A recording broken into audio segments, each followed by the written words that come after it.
Welcome in. What's Right with Nick Wright, episode 230. This could be a 2-hour show, and we don't have 2 hours to do it, so we got to get right into it. There's too much to get to. Here's what did not make the cut. Jontay Porter receives a potential lifetime ban from the NBA. Bulls-Hawks happened last night. The Bulls won. It doesn't really seem like that relevant of a basketball game, to be totally honest with you. And maybe is a reason the NBA should tweak the 9-10 part of the play-in where you don't have eligibility for it if you're X amount of games away from the 7-8 part of the play-in. And news to me, Taylor Swift, new album dropping at midnight. I did not know any of that. Damonza, how are you doing? I'm doing great. How are you doing? I'm doing great. I love this time of year. These next 2 months are probably my favorite 2 months on the sports calendar. The NBA playoffs just starting Saturday. We have 6 straight weeks where every single night, save huge. 2 or 3 total, there's massive basketball games on. I can't wait, and a series that I've been waiting 11 months for, we're going to get right off the bat, and I think my excitement showed by what I did the night/early morning of the first play-in game, which is where we're going to start today's show. Go ahead, Damonza. Yeah, nice of you to join us, Mr. Wright. You don't have a Twitter space to go and terrorize this morning? Okay, so we got a soundbite to play. 3 in the morning. And then I'll give some context. Yeah, go ahead. Let's play the soundbite, and then I'll give some context. Go ahead. And then I keep saying I have to go. I really do have to go. My wife is texting me. Who are you talking to? It's 1:30 in the morning on the East Coast. I gotta. Tell her you're talking to Space Go for it, Gang. Nick. Go for it, Nick. Like I'm arguing. Nick, tell her you're talking to Space Gang. She got Yeah, West Coast tell her you're basis. talking to Space Gang. Everything's It'll blessed. make a ton of sense. Okay, so if any of those folks are up early on the West Coast, or maybe we're listening not from the West Coast, and want to leave comments, you can do that live on the YouTube feed now, and I'll try to get to them. But, Damonza, I know you have a bunch of questions, so start with whatever you want to start with, and then we'll discuss. All right, well, we'll start off with how did you end up in the Warriors Twitter space? Why the Warriors? Okay, so I've only participated in a Twitter space once before, and I didn't really participate, but made an intention to log in and listen. And it was actually this same guy's Twitter space when Kevin Durant had jumped on defending himself against these maniacs. And I'm familiar with Warriors Twitter and Lakers Twitter and Nuggets Twitter and a little bit of Knicks Twitter. And all of them have what I would consider post-game call-in shows via Twitter spaces right after the game. They have built communities and people, listen and chime in. And I had never been a speaker on it. I didn't realize how easy it was. You just request to speak, and whomever is running the space can then they call it put you on stage, and you're off and running. Right. Well, so that is true, right? So I think because once I started rolling, there were almost 10,000 people listening to this thing. And so everyone listening, whoever's hosting, would have to scroll through it. But I think the algorithm populates to the top of the listeners someone either with a check mark or prioritizes by number of followers or something. I'm not sure. But they instantly knew I was there and then let me talk. And so why did I do it? Well, I mean, there's a lot of reasons. One was these guys have been trolling me for years.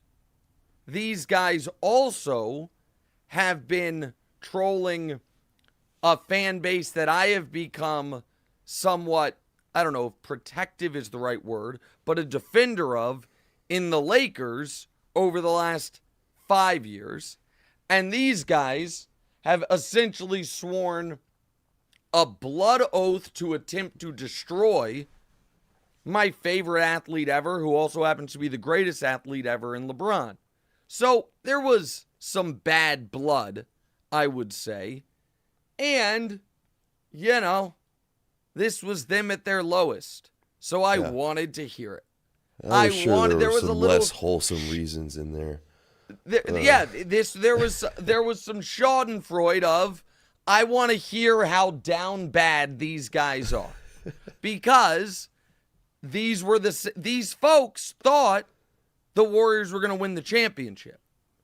They thought all year long this was the best team in basketball, that this was the deepest team in basketball, that this team had still the best player in basketball. Those are all these things that this group of people thought, which is why I ended up actually speaking, because when you think all of those things, right, and then you get beat by 24 points by your little brother from across the bay in Sacramento, who doesn't even have its fourth and fifth best players, and a guy named Keon Ellis outperforms Klay Thompson massively, you've got to find someone to blame.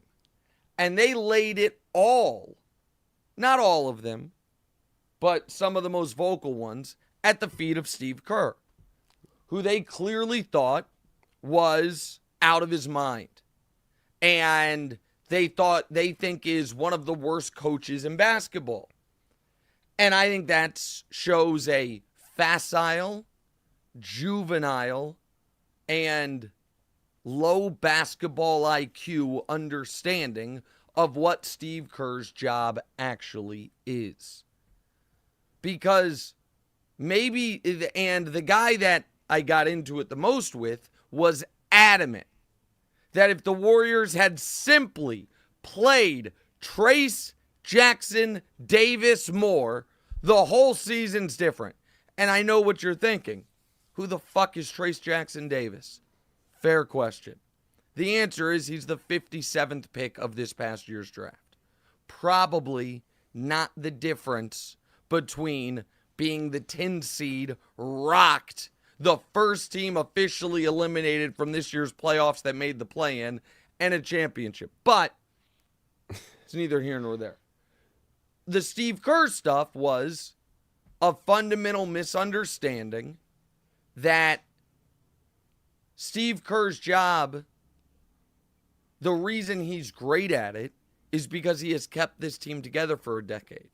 Because he has this live grenade of a key player in Draymond Green that he has to navigate. The reason Steve Kerr's great at his job is because it is not as simple as Jonathan Kuminga gives us more value in certain spots than Klay Thompson. He should take his minutes. It's recognizing this isn't NBA 2K or Football Manager where you can where the emotions of it don't have any factor. How will Steph react to Klay's minimization? How will it hurt the overall morale and joy the team plays with? All of these things are things Steve Kerr learned when he was part of a dynasty with the Bulls, part of the beginning of a dynasty with the Spurs, part of a dynasty with the Warriors, navigating all those things. And these folks wanted him fired for Mike Brown and whomever else, and they're just out of their minds. And so I jumped in.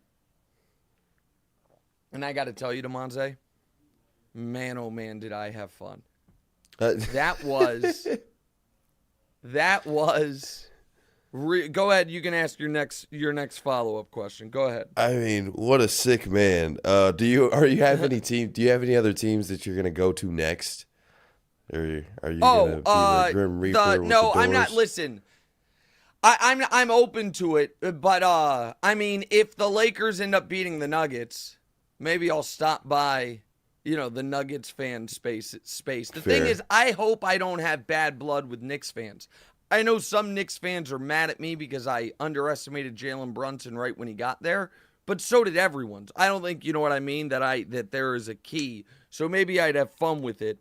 But go ahead. What's your next follow-up question? Because that leads me into what I want to talk about. Were you just trying to prove that you still have the ability to chop up sports with the fans? Did it feel good to have that back and forth? Well, I'd love to say it was as innocent as that. But I really, really like arguing. And having an opportunity to, and this is where I'm going to sound not a little, I'm going to sound arrogant, but it's okay because I'm right. I truly believe I'm the best in the world at this specific thing. This specific thing, I think I am the overall number one draft pick of the world. Take a sports topic, develop an opinion, gather evidence, and then defend it against possible weaknesses. Naysayer. Oh, okay, copy. Yeah, and to have it be 1 on 9,000, and whomever got the mic got to be like, well, what about this? And I just swatted it down and said, next man up. It felt like an old WWF Royal Rumble where whoever the best in like Andre the Giant's like, okay, who's next? And I felt like Andre the Giant. It was Where glorious. were you when this was going on? Were you in the... Okay, so this is the funniest part of it, and this actually worked to my benefit, I think. And it was a good reminder for me because right after the shooting at the Chiefs parade, I went on conservative radio in Kansas City and had a one-on-one debate with a total fool for about as long as this lasted, about an hour. And I eviscerated that guy as well, but I lost some standing because I got so angry that I kept raising my voice. And I have trouble at times modulating the volume of my voice when I'm passionate about something. But it was, Damonza understands how our house works. So we live in a brownstone in New York City, but let me just describe it to the audience.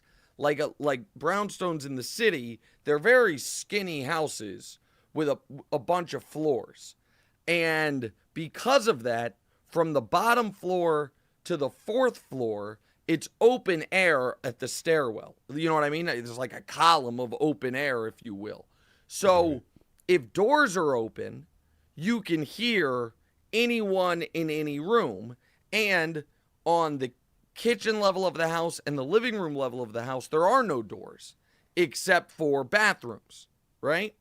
So I logged in at 12:30 this winter, or 12, I got on at like 12:40 a.m. This was still going at 1:30 in the morning.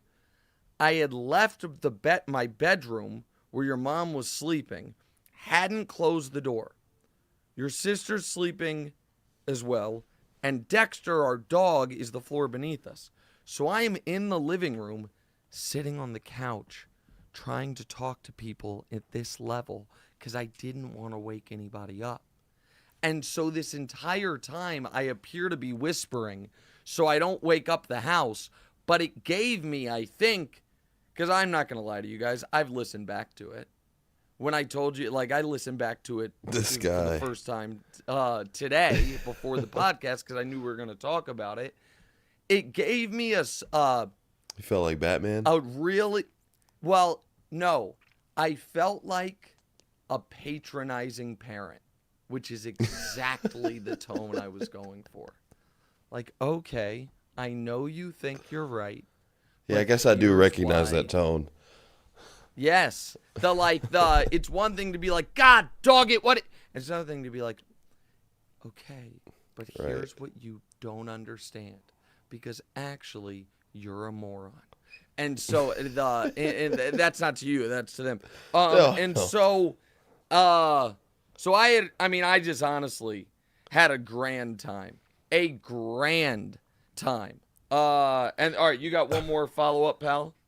I'm glad you enjoyed yourself. But yeah, you came at them 1 versus 9, 10,000, and it seemed like it ended up in everybody respecting you. So that's pretty cool. So that was the risk. So the risk was, most folks would say, don't do this.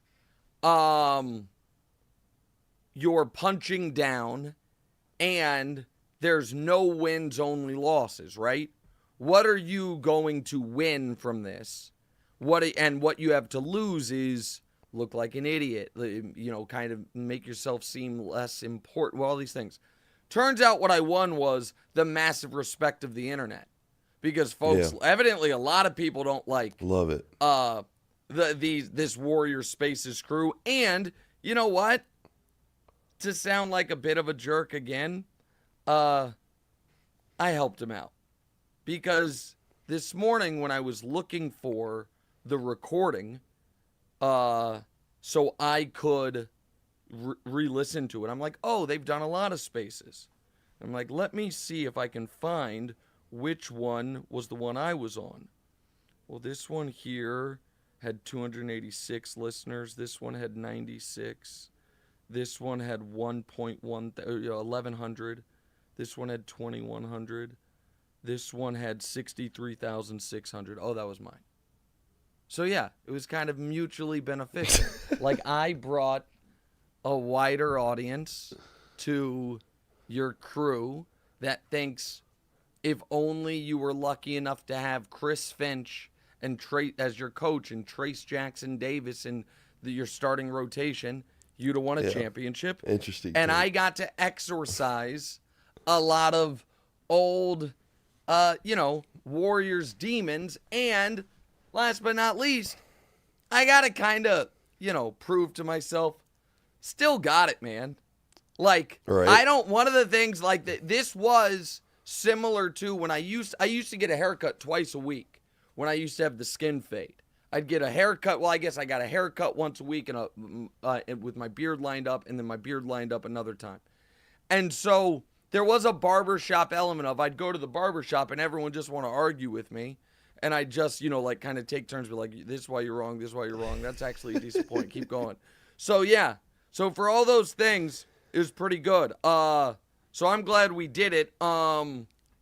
Dusty says, be less humble 2023 is bleeding over into 2024. I think be less humble might be the next tattoo. I think never a doubt this arm, be less humble this arm. Just three words each. By the way, I haven't shown the audience this. From when I broke my arm and I had the plate put in, shout out to the surgeons at NYU Langone. I got to do this upside down. You guys probably, you can't see. I still don't know how to show my arm to the camera. But regardless, the scar is right over the never a doubt. It didn't ruin the tattoo. So, very fortunate in that regard. Maybe all right, you want to read a few of these chat responses, Damonza? And then we'll get to the basketball. Yeah, Duked or Ducked said, bro is absolutely ethering these Warriors fans. A bunch of laughing emojis. TMP from the Mavs pod said, thought Nick was extremely gracious while also shooting facts. Dubs fans just couldn't cope. So, by the way, so that's a, I don't know if, I think they do, because the Mavericks online community likes me, because I've been a Luka guy forever. So I might hop, because I have a hard time, here's the other thing. I have a hard time falling asleep right after great sporting events. Like sporting events that I'm super into. So for the Mavs folks, I might join after one of the, games in Los Angeles when Luka drops 42, 16, and 8 on the Clippers. I might join one of theirs as well. Go ahead. Let's read a couple more, then we get to the basketball. Sam Davidson, when the I guess when the Lakers go up 2-1, are you gonna start a space then? So that's, I guess, like, it's kind of like the Instagram Live thing. Now that I'm thinking about it, just not on video. It's the same idea behind it. I said to these guys that I'll do one when the Lakers are up 2-1 on the Nuggets. I might just be too busy FaceTiming Daniel, making him answer. Daniel, I will not forget those brooms you sent in the group chat last year. Okay. So somebody said no hate. Guess you really did win the internet. Well, I got it. It was I do have to hold on. I'll tell you what did happen, and then we'll move on. So the next morning, after this, I woke up and I saw I was trending, okay? So when I saw I was trending, I clicked on the trend, and I guess on Twitter now, they've got an AI tool. So this is not written by a person. This is written by Grok Grok. I know I sound like an old man when I don't know these things. So this was 4 hours after the space ended. There had been enough commentary from people's tweets on the internet that this is how the Twitter AI tool described it in its trending session. Nick Wright, quote, schools Warriors fans in epic online showdown. This is from, again, a robot or a computer. In a lively online exchange, sports analyst Nick Wright engaged in a spirited debate with Golden State Warriors fans, showcasing his expertise and knowledge in a Warriors space. The discussion, which took place in an online forum, highlighted Wright's master class in sports analysis, leaving fans both impressed and entertained. Despite the intensity of the debate, Wright maintained his composure, providing a testament to the power of respectful debate, even in the face of different opinions. The interaction was marked by playful banter and humorous remarks, with fans and Wright exchanging arguments and facts about the team. I mean... Sounds like Grok's got a lot to learn. I mean, how about that? Look at that. The AI overlords, when AI takes over, I'm gonna be like, hey man, your people like me. They say I'm a good part of respectful, lively debate. That you AI folks wrote this. All right, let's talk actual hoops. Go ahead. All right, so every dynasty must come to an end eventually. Some in war and some in corruption. But the Golden State dynasty ended with you whispering on Twitter Spaces to disgruntled fans. You called it on Tuesday's show. So where do the Golden State Warriors do now? Where do they go? Okay, so let's be honest about how, and I made this point before, how dynasties actually end. They don't end like this.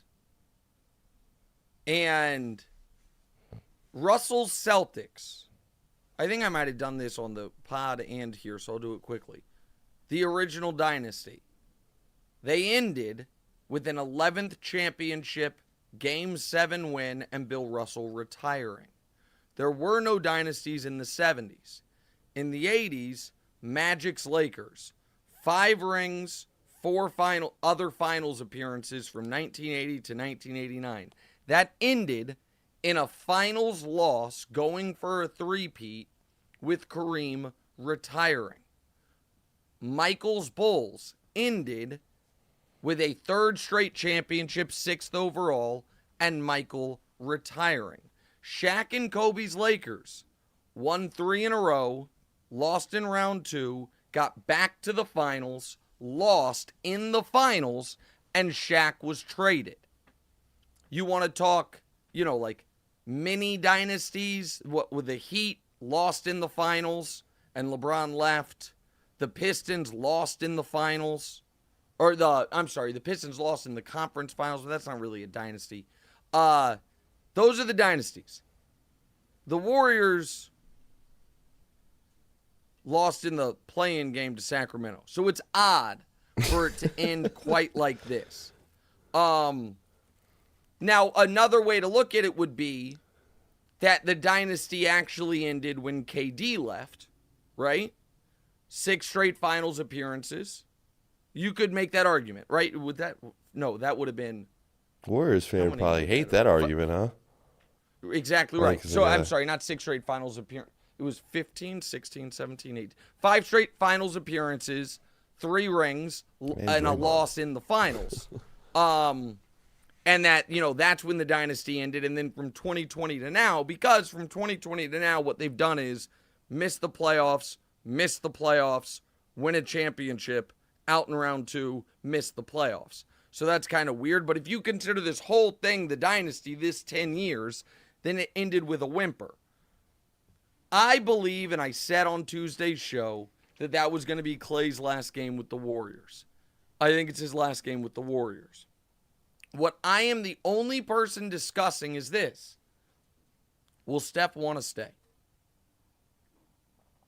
And the Warriors are in a weird spot because Steph wants Klay back. But Joe Lacob has said they've got to get under the salary tax, the luxury tax, not just under the second apron.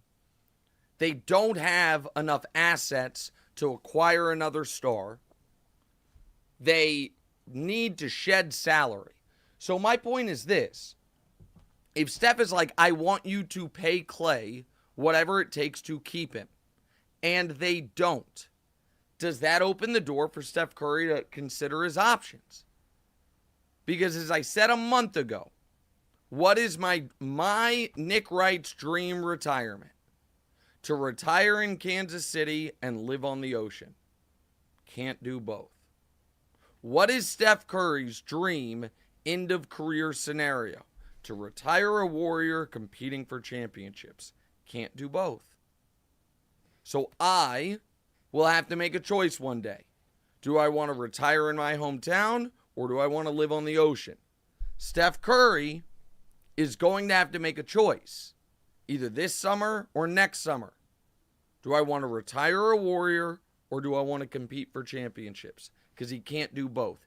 And there is a unique thing that is happening this summer, Damonza. The Olympics. Where all these guys hang out together. And people talk about plans and off seasons and free agencies and trades. And the Heat Big Three was plotted at an Olympics, legend tells it. The KD joining the Warriors was plotted at an Olympics, they tell us. The Olympics are, and who's at the Olympics? Old man Steph, old man LeBron, all these guys that maybe have just watched, the international crew win all the MVPs and all the championships as of late. Just something to watch for. So, yes, the Warriors, as we know them, are done.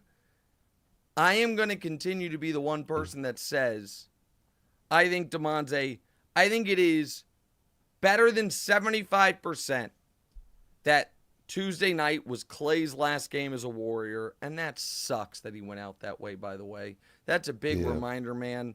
Stuff just ain't always fair. You don't get the ending you want. Like, it almost always ends in a loss, but to end in the worst, that is, we were talking about this on the show. That's almost assuredly the worst basketball game of his entire life. Right. Wild said on the air, he's like, he probably hasn't gone 0 for 10 since he was 9 years old. And I said to him, I was like, you know what?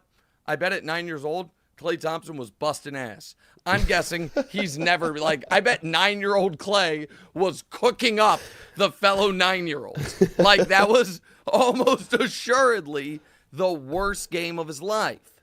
Yeah. And that sucks. And I hate that. Because everybody likes Klay. And I think that he was the only unlikable thing Klay's ever done. That's what I was going to say. Was that. I don't think that was arrogance, Damonza. I think that was projection and coping. Yes. Copy.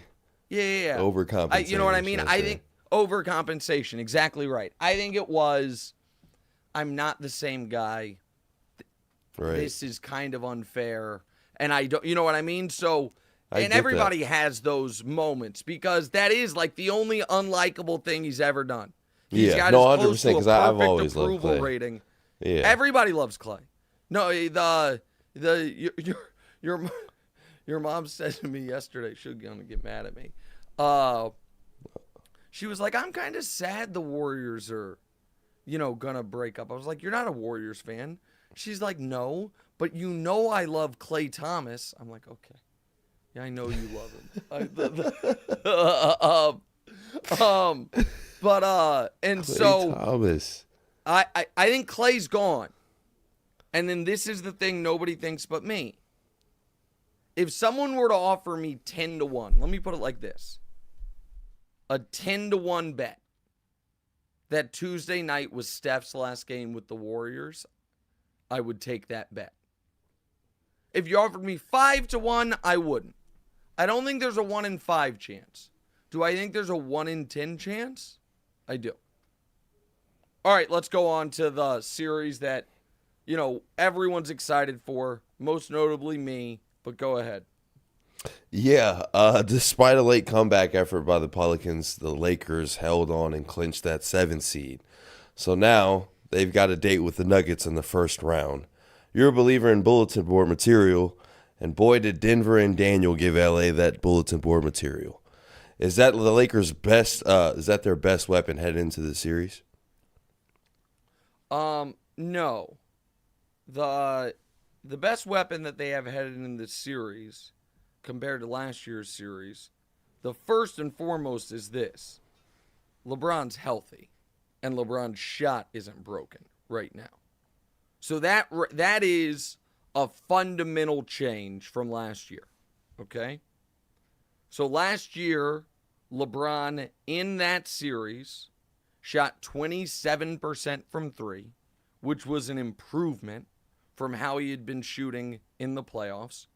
And LeBron couldn't drive to the basket repeatedly because he was dealing with the broken foot or plantar fascia, whatever it is, right? That's the biggest change. But I went on TV yesterday and I picked the Lakers to win the series. Lakers have lost to the Nuggets 8 straight times. The Nuggets have been the best team in basketball. Why would I do that? Here is the argument for why this series can go differently than last year's series. What are you laughing about, Damonza? Before I go on, go ahead. Tell me what you're laughing about. The follow-up here is just hilarious. Okay. But, all right, you're fine. So, in last year's Western Conference Finals, the following things happened. Jamal Murray, who is a great player, okay? I want to make this clear. A great playoff player. Even by his playoff standards, what series of his career was the best one by a mile? The one last year against the Lakers. The only one that comes close is the 7-game series against the Jazz 4 years ago. But he was 32.5 points, 6 rebounds, 5 assists on 53-40 splits. Just for context to that, Jamal Murray, he averaged more points in the series against the Lakers than any guy other than any guard, other than Michael Jordan and Kobe Bryant have ever averaged in a conference finals or NBA finals. Okay? So, if let's just say Jamal Murray, instead of being 33 a game on 53, 40, 95 splits, is 27 a game. Okay. So there's one thing. What about the guy across from Jamal Murray? The Lakers' best perimeter player. Well, that's D'Angelo Russell. How did he do in that series? Well, he averaged 6 points on 32% from the field and 13% from 3. Well, he'll be better than that. Okay, what about the key rotation piece that both teams lost? Well, the Lakers lost Dennis Schroeder. How did he play in that series? Well, he averaged 7 points on 37% from the field. The Nuggets lost Bruce Brown, who averaged 12 points on 53% from the field. Oh, so the Nuggets lost a player who helped them. The Lakers lost a guy who hurt them. All right, that's noteworthy. Were there any aberrant team-level events? Well, the Nuggets shot a better percentage from 3 in that series than any team that has played LeBron in the playoffs in a decade which means better than the Warriors ever did in any of their series against the Lakers, including the KD, Steph, Clay peak Warriors. Oh, well, that's noteworthy.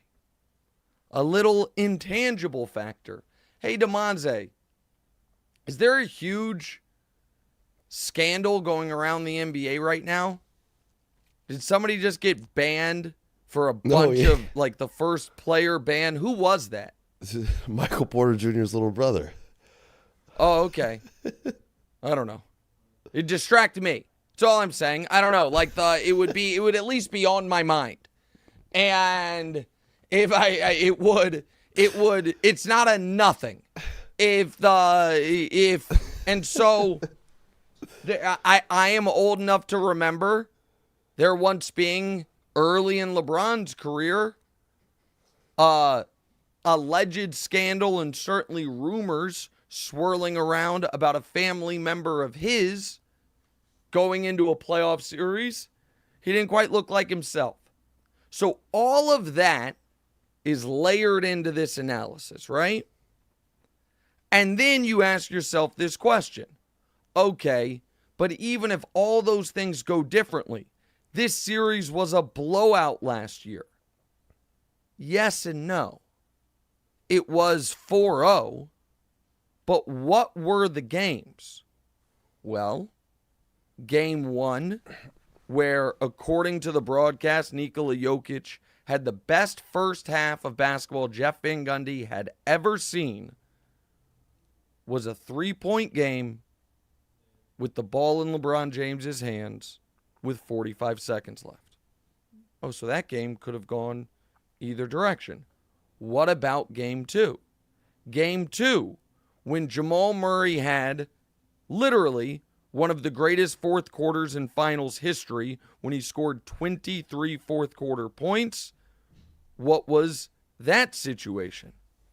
That game was I want to get this exactly right, a 2-point game, a 2-point game with 1 minute left.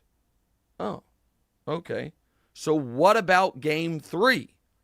Game 3, which was Jamal Murray had another monster game, 37 points. Meanwhile, D'Angelo Russell in that game played 20 minutes and had 3 points. So he was outscored 37-3. Was that game a blowout? No, that game was tied halfway through the fourth. And then game 4, of course, 2-point game with LeBron either taking the 3 for the win or going for the tie, goes to the basket and misses it. So, do I think Jamal Murray's going to average 32 a game again? The Warriors Muse guy did. He put up a whole paragraph about how Klay Thompson just owns the Kings and like the history that he has with them, and then he went out there and went 0 for 10. Listen, maybe I did. I'm opening the easy pick here is to go with the defending champion, the guy who's about to win his 3rd MVP in 4 years, the team that's won 8 straight games.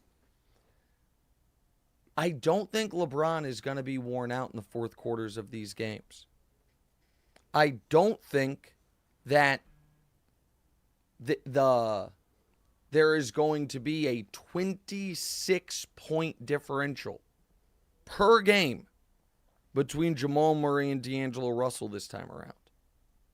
I don't think Jokic on 4 separate occasions is going to find himself with the ball with the shot clock expiring and throw a one-handed hook shot towards the rim or over the head like he's firing a pass from out of bounds in soccer that goes like in. There was a lot of magic involved in some of those. So and by the way, even if those things don't happen, the Nuggets win the series last year.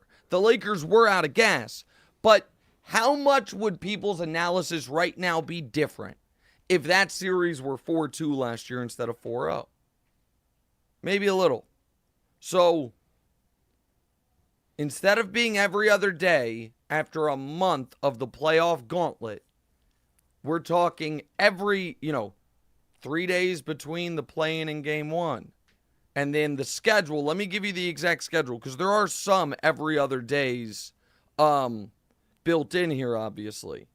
But here's the rest LeBron is going to have and the Lakers are going to have between games.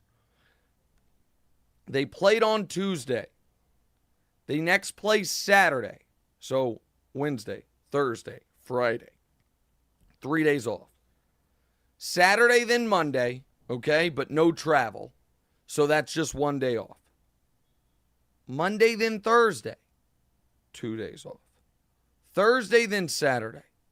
2 days off. And then Saturday to Monday, just 1 day off with travel. That's a tough one. And then Monday to Thursday, 2 days off. And then Thursday to what is now listed as Saturday night, but I guess that's locked in. I thought that could potentially be Sunday, but I guess I'm wrong. That would be just 1 day off. So, yeah, I'll go ahead and, play the fool again. We'll see how it works out. I think the Lakers win. Now, I don't know that means at all they even win the next round. But I think, and I'm going to add one other thing. And Daniel knows this, I'm sure. Who is the last team to beat the Denver Nuggets in a playoff series that Nikola Jokic and Jamal Murray played in? That is, of course... Okay. The Lakers were the 1 seed, guys. That is, of course, the Los Angeles Lakers. Same top 2 on both teams. So we'll see. I'm excited for it. And I'm going to add one other piece to this. If the Nuggets lose, Damonza, or even if they win, but it's a long, hard series, and they then lose in the next round to either Phoenix, who's beat them twice in the last month, or Minnesota, who played them. Both those teams played them tough in last year's playoffs and have real answers for them. Both, I think, have winning records against them this year. You know who sneaky gets a weird legacy boost? If the Nuggets either lose this round or next round, like it's his first real relevant NBA moment, Wemby. Because the Nuggets were going to be the 1 seed. And they were blowing out the Spurs. And he scored 17 straight points and brought the Spurs back in Game 81 to knock the Nuggets down from, instead of being the 1 seed, to dealing with the Lakers in round 1 and then either the Suns or Timberwolves in round 2. It's an interesting little sliding doors moment if Wemby ends up altering Jokic's path to defend his title. All right, that was a good 35-minute A block. We'll get to the news from last night. Jimmy Butler's injury, Philly advancing, all of that next. Quick break, right back. What's right?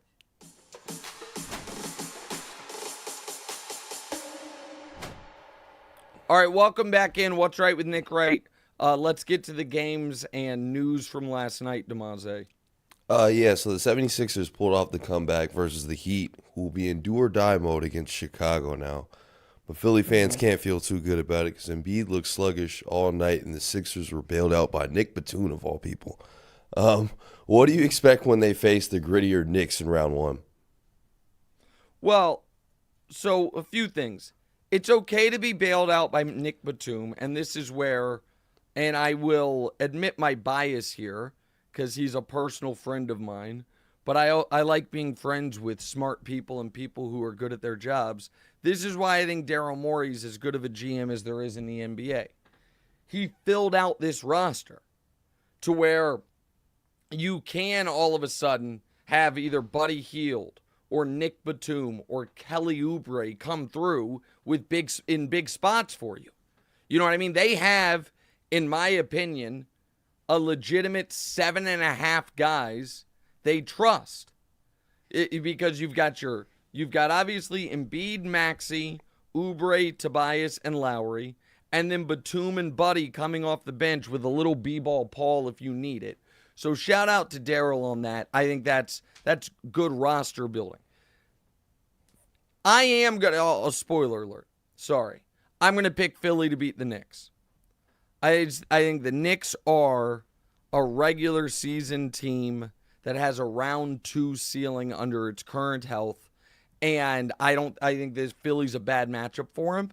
And Embiid, even when he's far from 100%, can have real impacts on games, and you saw it in the fourth quarter yesterday. So I understand Philly fans being frustrated, but I'm going to pick Philly to beat the Knicks. Now, if we may, Damonza, get to what is maybe the bigger news or just as big of a news from yesterday's game. Yeah, so the reports are Jimmy Butler's dealing with a knee injury. So it seems like he's going to be out multiple weeks. Do you think the Heat will make light of Chicago? Will they be able to still do it without him? Well, I don't really actually think the Chicago game matters. Season's with Jimmy over. Butler out, and this is where I'm going to turn the screws on you a bit. If the Boston Celtics don't make the NBA Finals this year, it is one of the biggest choke jobs in modern NBA history. And even if they do, they're going to say that they didn't have to face Jimmy Butler. Well, hold on. Maybe so. Giannis, Embiid, Jimmy Butler. Giannis is out for the time being. Embiid is not 100%. Jimmy Butler is not going to be ready for if they get to the Celtics. So my point is, the path could not be clearer for Boston's. And this is a weird spot. Boston's season begins in the NBA Finals. It starts in the NBA Finals. They are the healthiest team, the best record by a mile, top 5-point differential, everything. If somehow they don't make the finals, it's inexcusable. Absolutely, utterly inexcusable. Got to be the deepest team as well, huh? I feel like they're deeper than Philly. Well, their starting five is the best, and then you also. I'm just trying to think of. I don't love, because I remember talking about it on the show. I don't love the bench that much, but you have 5 awesome starters. Because coming off the bench, your first guy is probably Al Horford, who's old, and then after that, you're talking either Peyton Pritchard or Sam Hauser. So I don't know if I agree with you on, guys 6, 7, 8, but that doesn't matter. Like, you're 1 through 5, every single guy in your starting 5, the Ringer does the top 100 players in the league. Every single guy in your starting 5 should be on that list. Like, every single guy in your starting 5 has had moments this year where they look like they're top 50 players in the league. And obviously, Tatum's one of the very best. Brown's one, that next tier. So you've got to make the finals. You absolutely have to make the finals. Be rested and ready to go. Right now, Damonza, let me check again. Hold on. Whoops. You guys are like a minus 200 favorite against the field to make the NBA Finals. I mean, so gosh darn it, I can't pull up. Let me try it on my phone. I'm trying to pull up. Don't play again for another 3 days. Last game was. And you've been able to rest for weeks essentially, and now you're not going to have to deal with Jimmy. So conferences right now, they are minus 220. The next best odds is Milwaukee at 8-1. So just a little context here. If you bet on the favorite in the Eastern Conference to win the title, the Boston Celtics, $100, you win $45. If you bet on the second favorite to win the title for $100, you win $800. So they are overwhelming favorites to make the NBA Finals. They absolutely have to finish it off. And for Miami, I have massive respect for playoff Jimmy. Massive respect. But this is one of the problems of kind of putzing around during the regular season as a team. Yeah, all of a sudden you find yourself in the play-in when you shouldn't have been in the East this year. There's no reason the Orlando Magic should have finished higher than the Miami Heat in the standings. For Philly, you had an excuse. Philly's excuse was our best guy missed half the year. And now all of a sudden he's hurt and your season could end Friday. If not, it'll end in a week. All right, next. All right, so Zion Williamson has had a career plagued by injuries. He probably had his best postseason game earlier. He had 40 points, and then he ended up getting injured again. So he's already been ruled out for the game Friday versus Sacramento. So for the Pelicans, is it worth keeping Zion around, or is it too big of a risk considering his injury history? Well, no, you're not going to move on from Zion, especially after he played his best game ever in his biggest game ever. And I want to be very careful with how I say this. That was a weird injury, right? I said the same thing. I thought it was really strange. He didn't even really seem to. Right. The audience is smart and understands why I'm trying to be very judicious with my words. It just looked weird. You didn't see, and I understand with muscle injuries you don't see it, but even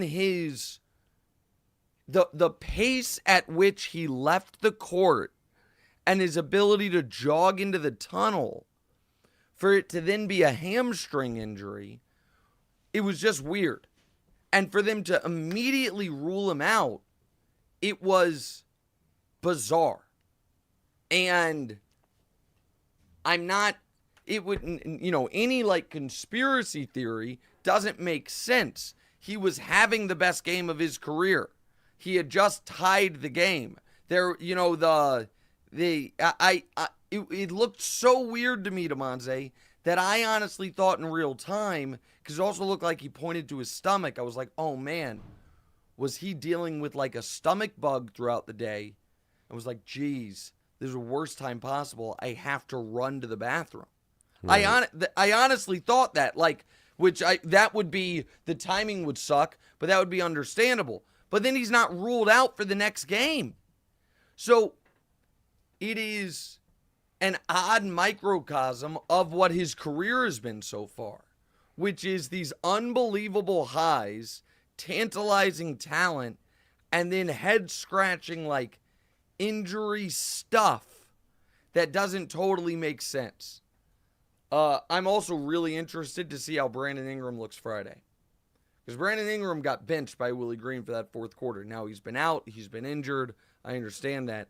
But he's the highest paid guy or second highest paid guy on your team. He was the piece from the Anthony Davis trade. That was a huge moment for him. And Willie Green, even after Zion got hurt, left him on the bench. But also, OKC's got to be like, this is perfect. This is why you fight for the 1 seed. We're out here chilling. We're not gonna have to deal with the champion, last vestiges of the champion Warriors. Phoenix moved up to 6.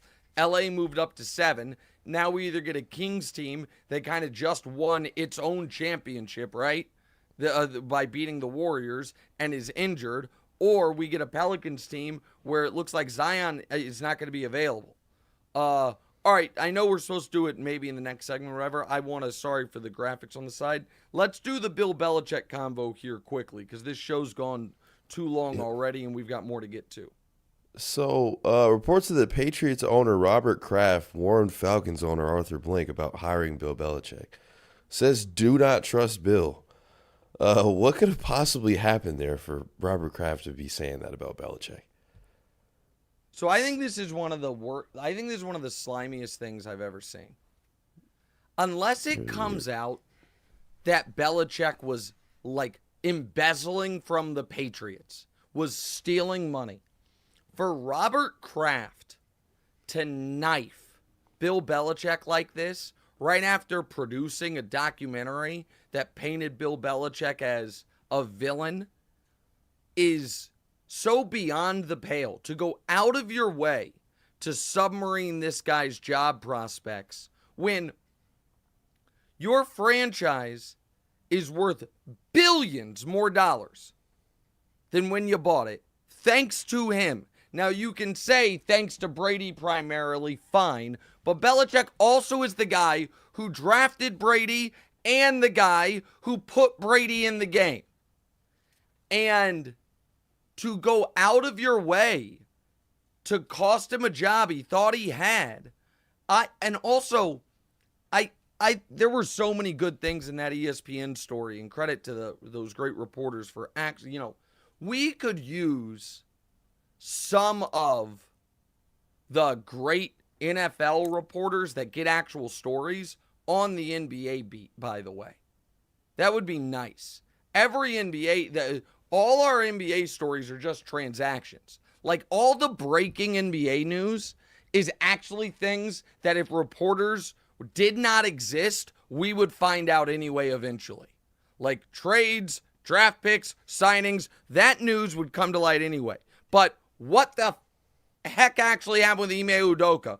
Where has Andrew Wiggins been? Who leaked the Draymond Green tape? What is going on with Zion? Those things just out in the ether.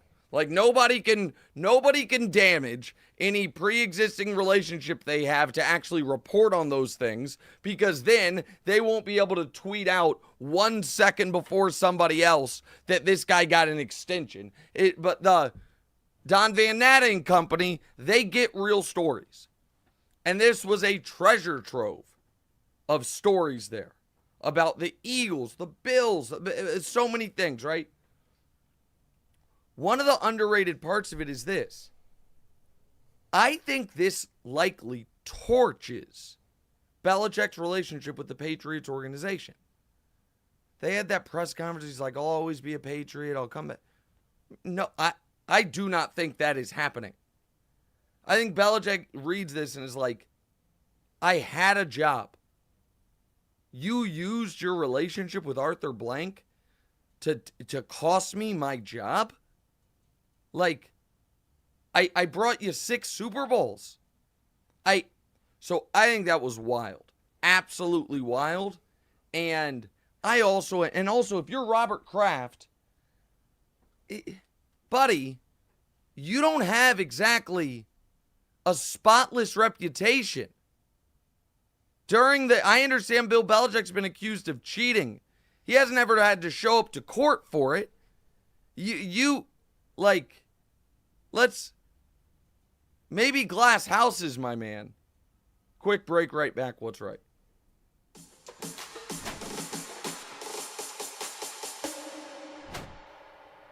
All right, welcome back in. What's right with Nick Wright? Damonza, we're playing a new game here before we get to the listener questions. Go ahead. So it's time for moving the needle. I will ask you about a team, and you'll determine how far of a run they can go in the playoffs and where their season will end. For those watching on YouTube, There will be a small graphic. But your options are in round 1 sweep, later in round 1, the conference, the semis, the semi-conference, or the finals. Or NBA finals. First off, we've got the Bucks here. You had the Bucks as your finals favorite at one point, but now it seems like Giannis will miss multiple games in round 1 versus the Pacers, and that scenario didn't go well for the Bucks last year. How far did the Bucks go? All right, right now my pick is the Bucks go to round 2. I do think they can beat the Pacers if Giannis only plays a couple games in that series. I think that it could be 2-1 Indiana, but I don't want to say a coin flip, but close to it. The thing is, Halliburton's not fully healthy either, and hasn't looked the same. They haven't been able to guard him. Can Dame be awesome for a week and a half? I think so. So I'm going to go round 2 for Milwaukee, given Giannis's injury status. So no finals at all. No finals. No, I mean they were my pick to win the whole thing, but Giannis dealing with a calf, which could mean dealing with an Achilles, obviously changes things massively. Next. The Suns went all in on KD, Booker, and Beal, and they've had mixed results throughout the season. But the postseason is a whole different story. So, how far do the Suns go? Same thing, round 2. I do think they can beat Minnesota. Gobert in the playoffs, not great history. Trying to work Karl Anthony Towns back in. But then in round 2, they're playing either Denver or the Lakers. And so round 2 to me is where the Suns go. All right, let's go on to the next one. Okay. Oh, go ahead. Yeah, how far of a star or a rising star do you think Anthony Edwards will go? Well, if you lose it in round 1, not far. You know what I mean? Like if he carries them to the conference finals, yeah. But with a round 1 exit, he probably stays where he is. All right, next. Despite the Knicks facing injuries all year, they climbed to the 2 seed. Brunson and this team has exceeded expectations to this point, but do you see the trend continuing? How far do the Knicks go? I mean, unfortunately, it's round 1. I think it is a 6 or 7 game war against Philly, but I think I could see the Knicks beating Philly for some reason, but that's just listen. I don't think that's just you. I wonder, are they the favorites? Hold on, I'm gonna check real quick. They might be the favorites, Damonza. They're underdogs. They're underdogs. Even as the home team. They got to just, I mean, it's minus 120 to even money. So they're close to a coin flip, but I'm going to go Philly in a close series. All right, next. All right, so after a year off from the playoffs, your large Slovenian son is gearing up for another run. This time he's got Kyrie in the passenger seat. How far do you think the Mavs will go? The NBA Finals. I think the Mavs are going to, right now, the Mavs would be my pick to win the Western Conference. Now, I reserve the right to change that pick if it's Mavs-Lakers in the conference finals because I'll obviously... I mean, that's kind of a can't lose for me. It's kind of the opposite of when it was... who was it? Warriors-Celtics in the NBA finals, which was a can't win. But I think the Mavs... I think the Mavs are going to annihilate a very happy the Clippers. Oh, yeah, that's true. Sorry about that, buddy. I think they're going to annihilate the Clippers and then beat OKC and then be waiting for whomever just got through a gauntlet on the other side of the bracket. All right, next. All right, so my Celtics ran through the league this year on their way to the 1 seed and are now minus 200 to make the finals. But is Vegas just begging to make that a square bet? How far do my Celtics go? I mean, they're going to be in the finals at a minimum. Yeah. I mean, like we said before. Of who they're seeing there. Correct. Who are they seeing there? And any of those teams, I mean, I think the Celtics are probably rooting to see the other 1 seed. I think that they are probably rooting to see Oklahoma City because the Celtics have so much playoff experience and Oklahoma City has none. And the Celtics can throw so many people at Shea that it's weird to say they're hoping to face the other 1 seed, but I think they are. But they'll be there. All right, I'm going to run through some of these listener questions. Read the one in bold, Damonza, the first one. We found your award for being the best in the world at one specific thing. We got a really? Let me see it. Let me see what I'm the best in the world at. Oh, that's great. That's a coach. So who is that? That's a Coach of the Year award. Maybe that's Greg Popovich holding it. I'm not sure who that is that they photoshopped. All right, we have a bunch of questions. We have a bunch of questions about the same thing, which is, Nick, why didn't you? Essentially, the question is, why didn't you include the Spurs on your list of dynasties? So, the Spurs are a tough one. For a number of reasons. What are we calling dynasty? We got some technical difficulties over there in New York. Oh, we got you back. We got you back. Oh, okay, I'm back. And so the Spurs dynasty question is because they never won back-to-back. They did win 3 in 5 years. They won in 99, 03, 05, 07, and then the really unbelievable one in 14, and they also went to the finals in 13. So I do consider them a dynastic run. What's weird is if you're saying it started in 99, then in the middle of their dynasty, another team three-peated and had their own dynasty. And if you're like, no, it goes from 03 to 14, well, still in the middle of their run, two separate teams went back to back, the Lakers and then the Heat. So it's just a weird one. So it is an unbelievable run of excellence, but it's a dynasty. And so, yeah, I would probably have it sixth, but it's weird. Does that make sense? Gotta feel funny saying the Spurs aren't a dynasty. Definitely the most likable. If they were a dynasty, I think they'd probably be the most likable dynasty. Yeah, and I think that I'm fine with including them on the dynasties. It's just you just say Pop and Duncan, that's fine, but it's just hard, it's just weird. And all the other like dynasties, did win back to back. The Spurs didn't. I don't know. It's just a weird one. Eric Allen, Damonza, has a question we can get to quickly. Eric Allen, I know you skipped over Porter, but if he was an A-level or even B-level star in the league, do you still think he gets a lifetime ban? Oh, I think if he was an A-level or B-level star accused of doing these things, it's a way bigger story.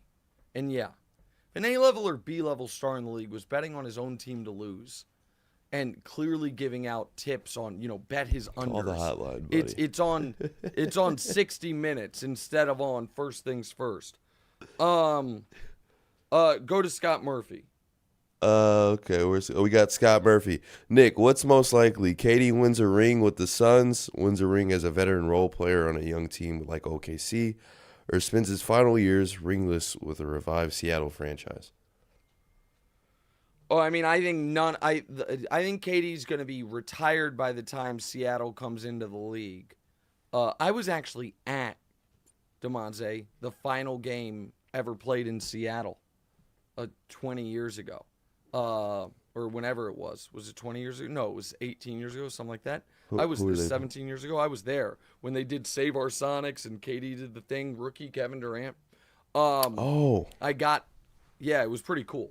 I had a friend that was living in Seattle at the time. I went to go see her, and I was doing radio in Kansas City. I got us 2 press passes because my producer at the time's name had the same last name as my friend in Seattle. We got there, and then we just went down to the great seats. It was totally unprofessional and against the rules. Went down to great seats. You got to and just see a baby there. KD. Yeah, rookie That's KD awesome. as a Seattle Supersonic in the final game they ever played at Key Arena. I was there for that. It was unbelievable. Yeah, have your ticket already, like anything from the game? No. No. Okay. And the person who I went with, if they have pictures, I can't ask them for it. All right. And so, it's cool memory to be there. I don't think KD wins a ring with the Suns. I think he's kind of an NBA nomad. So I'm going to go none of the above. And then last question, because I got to get to work. JD has a very important question, Damonza. Yo, so JD, I realized that as we were wrapping up the show. I here about 2 minutes ago. Tell the audience what the question is. Oh, JD, my bad. Where are the sunglasses? Sorry, guys. So I didn't put them on. Came in. I forgot about the. I'm sorry, guys. I'll have them on next time. Go ahead. Right. We also were saying that I was going to get the shades this whole time when I went out to Kansas City for the vow renewal, and that didn't get rolling. I forgot to give it to you. Yeah, I forgot to give it to you. So bad job. So you had them. So they were there. Yeah, no, they're in my backpack. They were in that room where we were watching the Masters, and I just forgot to give them to you. All right, great show, fun show. I'll see you guys on First Things First. Good job, Damonza. Good job, Blue Duck Crew. Daniel, you're my sworn enemy the next 2 weeks. See you guys later. What's right? Hey, thanks for watching. If you're still here, do me a favor. Hit the subscribe button, then hit the bell so you can be notified when we have new episodes. After you've done that, one more favor, go to your favorite audio platform of choice and subscribe there as well. Don't forget, We're live every Tuesday and Thursday, 10:30 a.m. Eastern-ish. 10:35, 10:40, it sometimes changes, but that's why you hit the bell. You hit the bell so you're notified. You subscribe so we can get to 200,000 followers. We're right around 150,000. We'd love to get to 200,000, get Damonza another plaque. So like, subscribe, rate, send a rating too. Do all that cool stuff. Thanks, guys.